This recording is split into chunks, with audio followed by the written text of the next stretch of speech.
Un cordial saludo. A continuación les hablaremos sobre el primer tema correspondiente a la segunda unidad, el cual está basado en la introducción a la parasitología.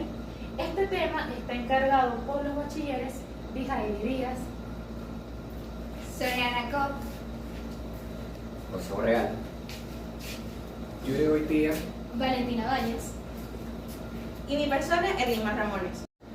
Para dar inicio a este tema basado en la introducción a la parasitología, vamos a comenzar hablando sobre sus generalidades. La parasitología es una rama de la biología que se va a encargar del estudio de los parásitos. Ahora bien, un parásito es aquel organismo que vive y se alimenta del cuerpo de los ejemplares de otras especies. Si vamos a hablar de parasitología, tenemos que tomar en cuenta otro término además del de parásito, y es el término hospedador u hospedero. Un hospedador es aquel organismo que cuenta con las características apropiadas para albergar en su cuerpo a un parásito, y este no va a recibir ningún tipo de beneficio a cambio mientras que el parásito se encuentre en su cuerpo. Ahora bien, la parasitología es una ciencia que es tomada en cuenta en diferentes disciplinas, tanto en la medicina como en la veterinaria, farmacología, botánica y muchas otras. Es por ello que la parasitología se ha dividido en tres ramas principales, que son la parasitología médico-clínica, que estudia a los parásitos en los seres humanos, la zooparasitología, que estudia a los parásitos que infectan a los animales, y la fitoparasitología, que estudia a los parásitos que infectan a las plantas. Continuamos hablando sobre la nomenclatura estándar para las diferentes parasitosis. Las enfermedades causadas por parásitos, para su denominación, tienen que cumplir con unas ciertas normas que fueron asignadas por el Comité de Parasitólogos por parte de la Organización Mundial para la Salud entre los años 1950 y 1960. Estas normas para su nomenclatura consisten en las siguientes. Todas las enfermedades parasitarias se denominan colocando el nombre del género del agente causal seguido por el sufijo osis.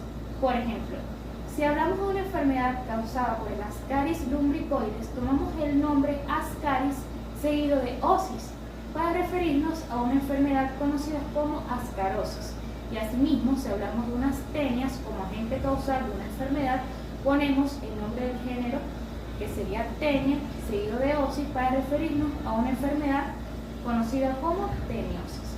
Ahora bien, esto se aplica para la gran mayoría de las enfermedades parasitarias. Sin embargo, existen ciertas enfermedades que poseen un nombre único. Estas enfermedades parasitarias tienen un nombre único debido a que han prevalecido por muchos años, y cambiarles el nombre después de mucho tiempo podría generar confusión por parte de diferentes médicos y en diferentes lugares de todo el mundo. Estos ejemplos de enfermedades parasitarias que no cumplen esta nomenclatura serían la malaria y el mal de Chagas. Sabemos que la malaria fue estudiada a cabalidad a partir del siglo XIX y el mal de Chagas fue descubierto en 1909. Enfermedades que surgieron mucho antes de que comenzara a aplicarse o crearse dicha nomenclatura, lo que las hace enfermedades con un nombre único. Aportes históricos referentes a la parasitología. Edad antigua, 4.000 años antes de Cristo a 476 después de Cristo. Los reportes que se pudieron obtener de esta época hablan sobre la presencia de gusanos que podían ser extraídos de la piel o eran excretados por medio de las heces del ser humano. Estos gusanos eran muy observables a simple vista. A medida que la ciencia y los estudios fueron avanzando con el paso del tiempo, se ha determinado y podido inferir que posiblemente ese gusano o parásito del que se hablaba en aquel entonces podría ser la presencia del nematodo Drancuculus medinensis. Ya en la Edad Media, en 1681, el médico Anton van Leeuwenhoek descubrió y habló por primera vez del protozoario Giardia lamblia, ya que éste apareció en las heces diarreicas del mismo. A lo largo de estos estudios basados en este tipo de protozoario Giardia lamblia, se determinó que la giardiasis era contraída por medio de la ingesta del agua contaminada por dicho parásito. Ya en la Edad Moderna vemos que el médico Edward Tyson explicó y habló sobre la morfología y fisiología de las tenias.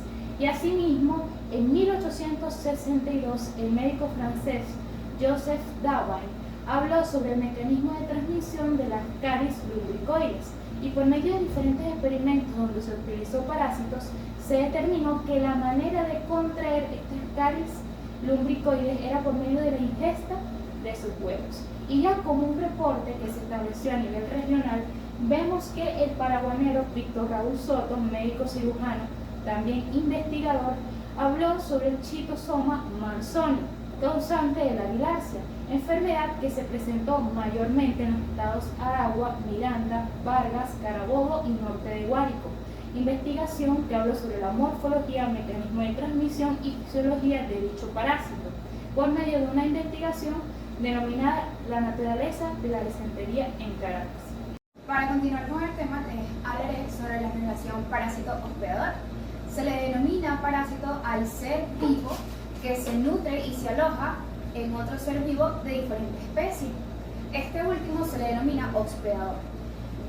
Cabe destacar que el parásito en algunas circunstancias le crea consecuencias importantes como daños y lesiones al hospedador. Para seguir, tenemos las asociaciones o interacciones biológicas más comunes, donde en ellas encontramos la forensis, que no es más que la relación que se establece con dos especies en donde una va a utilizar a la otra como medio de transporte y de movimiento sin causarle ningún daño. En segundo lugar tenemos el comensalismo, que es la asociación de dos especies en donde una de estas utiliza a la otra para alimentarse sin aportarle ningún beneficio y sin causarle ningún daño.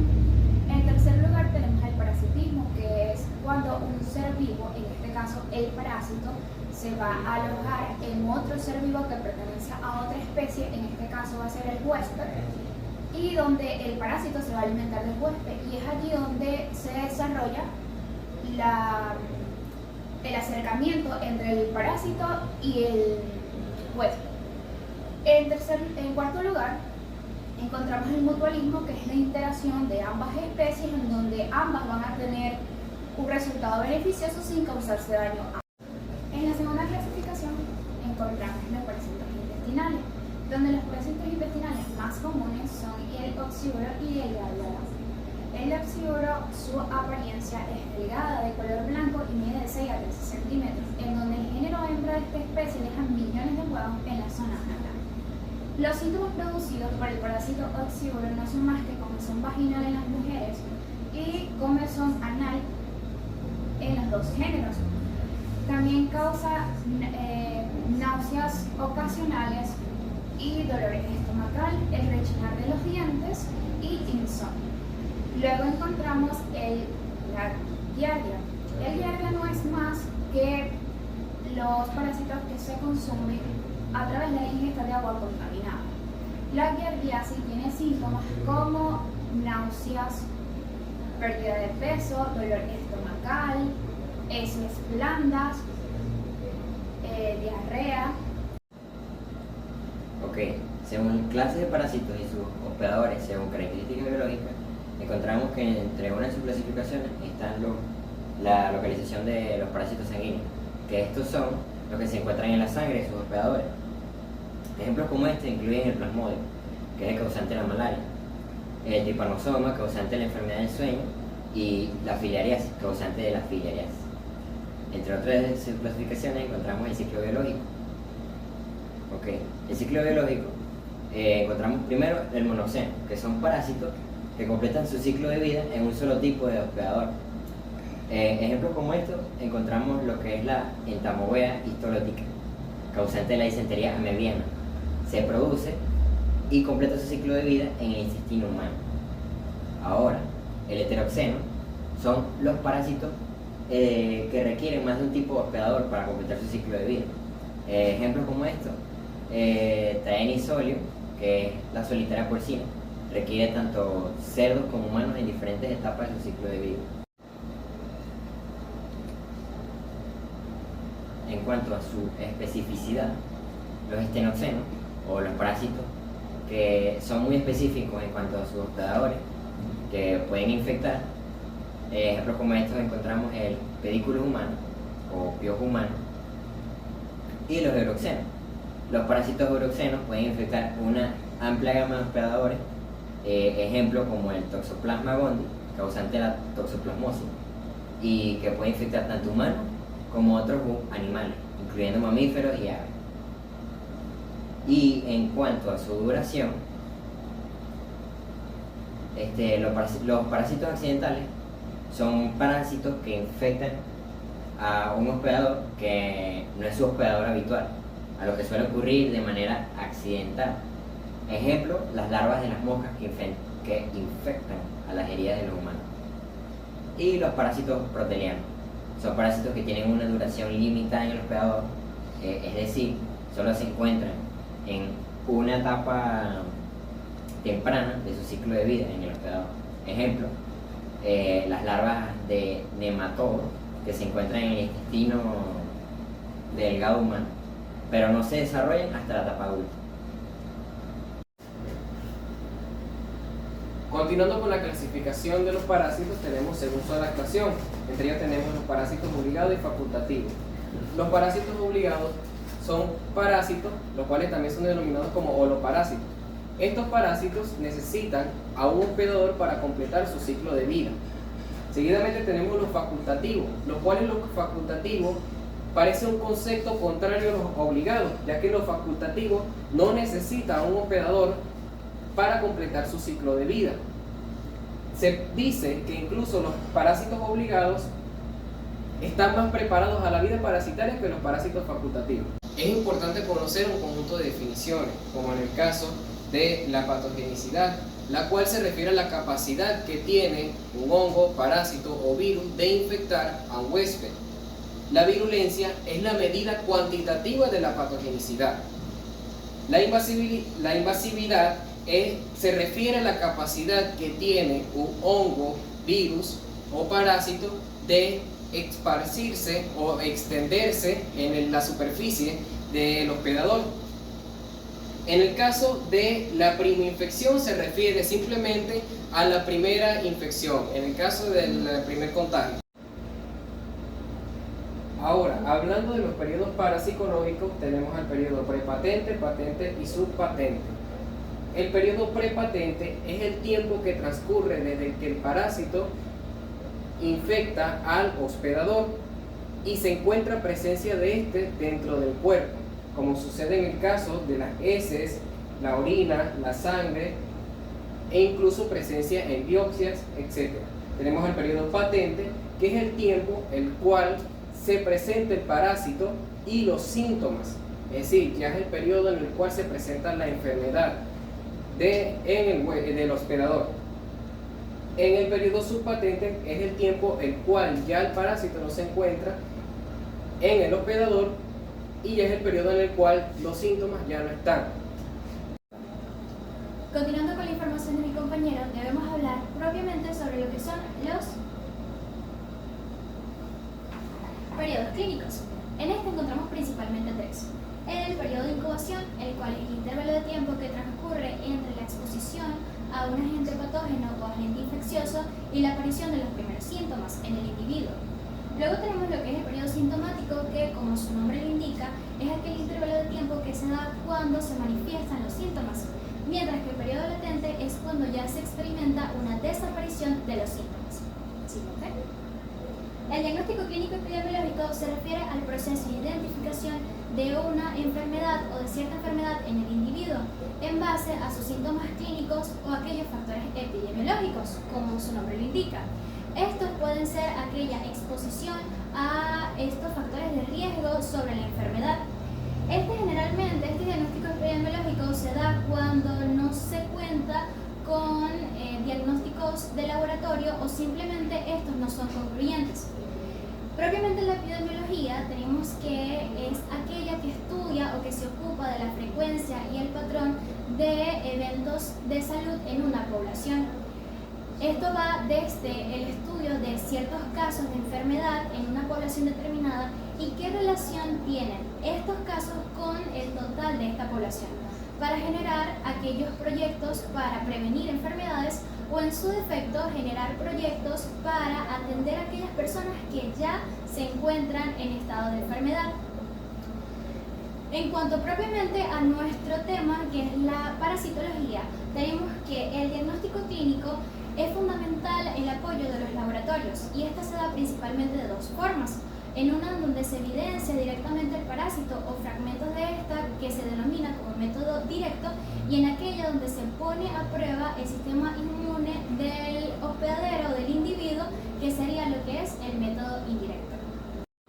Para poder continuar con este tema y poder comprenderlo, y los siguientes también tenemos que manejar terminología básica.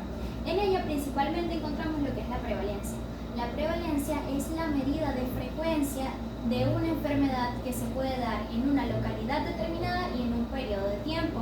Luego tenemos la incidencia.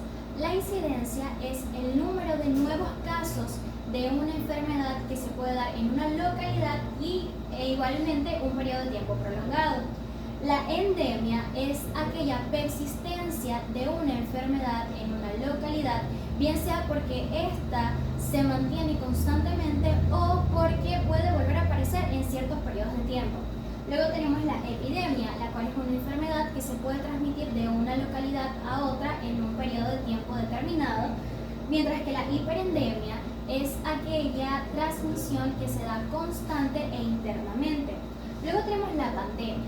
La pandemia, esta es una enfermedad que se puede transmitir de una localidad a otra o de un continente a otro y se puede encontrar en todo el mundo en un periodo de tiempo prolongado.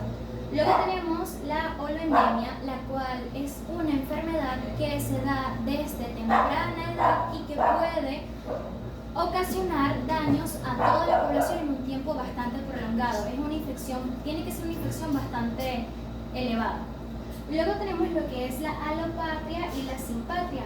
La alopatria es cuando en un grupo de especies se aísla un grupo y estos crean características diferentes, mientras que la simpatria son aquellas especies, diferentes especies de animales que pueden convivir en un mismo sitio ecológico. Luego tenemos lo que es la exotia, la cual es una enfermedad, es una determinada enfermedad. Ahora bien, prosiguiendo con nuestro tema, es importante conocer algunos conceptos, como viene siendo la zoonosis, que es la transmisión de una enfermedad desde un animal hacia los seres humanos. La zooantroponosis, que es la transmisión de una enfermedad de un animal a un ser humano y que este ser humano puede contagiar a los otros seres humanos. La antroponosis, en la cual es una enfermedad que afecta a los humanos pero no a los animales. Y la antroponosis, la antropozoonosis, es una enfermedad que va a ser transmitida desde los seres humanos hacia los animales. Prosiguiendo, es importante darle mención a la historia natural de la parasitosis.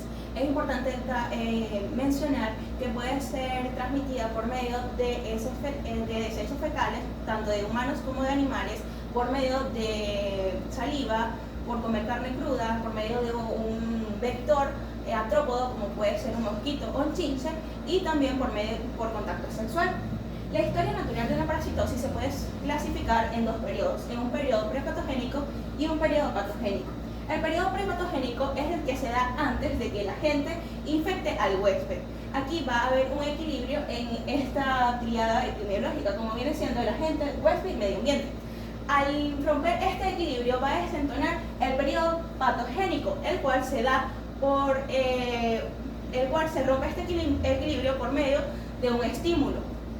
Este va a desencadenar la instalación del agente en el huésped, signos y síntomas va a presentar el huésped, a consecuencia va a tener cambios tanto tisulares como celulares y va a presentar complicaciones, secuelas e incluso la muerte. Para finalizar, gracias al Código Internacional Zoológico, que se basa en el sistema binominal descrito por Carlos Linneo en 1758, que se va a basar en escribir en latín y en mayúscula el género y en minúscula la especie. Por eso se denomina binominal, porque tiene dos nombres, el género y la especie. Esto va a facilitar muchas de las investigaciones científicas, ya que gracias a científicos de todo el mundo y de idiomas diversos pueden entender de qué organismo se esté hablando. En los taxones binominales, cuando ya se ha descrito este organismo, se puede abreviar. Ahora bien, los protozoos son organismos unicelulares, los cuales están en el reino animal, en plantas y hongos, que tienen las características vitales de los metazos, es decir, nutrición, metabolismo, movilización y reproducción. En los grupos funcionales de los protozoos podemos encontrar los ciliados, los apicomplexas, las ameas y los flageados. Y bueno, muchas gracias, espero que les haya gustado nuestro seminario.